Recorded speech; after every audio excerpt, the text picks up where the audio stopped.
Well, Greg, another loss for the Browns in that Thursday night game. Did you see? Well, okay, let's go this way. Give me the good and the bad on Thursday night.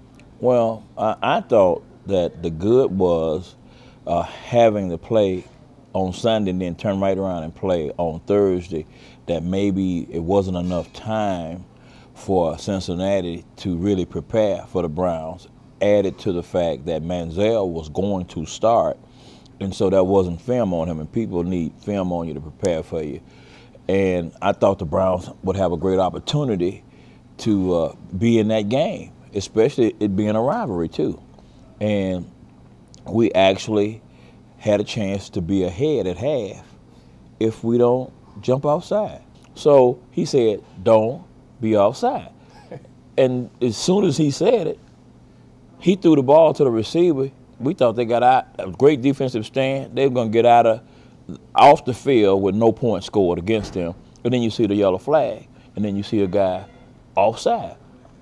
And just, when is it going to stop? You know, you can't beat good teams, or you can't help good teams beat you. It's hard enough to beat them with no help. It was certainly a game of two halves for Johnny-Manziel. First half, he looked maybe like the Johnny from college. And then the second half, the Bengals made an adjustment. Well, the good thing it was he looked like the old Johnny from college, but this ain't college. That's the bad news. And teams make adjustments, and what they did is once they got ahead, and then they also had a running game established, so they always had third down, very manageable third downs, and they kept marching down the field. We offensively done nothing. Eventually, the defense gets tired, and then Cincinnati started running little gadget plays. You know, the long double reverses, making the defense run, and they were actually tired. Disrespectful? Well, no, it's playing good football. When you sense a team's being tired, then you always attack their weakness. Let's move to the Pittsburgh game. Pittsburgh on Sunday. A Browns starting quarterback hasn't beaten the Steelers in Pittsburgh since Tim Couch.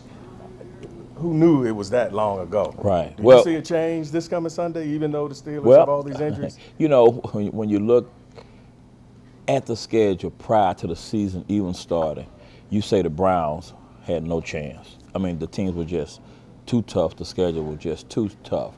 And now we're going into the 8th game of the season. And the frustrating thing is, as tough as that schedule was, if the Browns don't commit self-inflicted wounds, they really had a chance to have a much better record than we would have ever anticipated.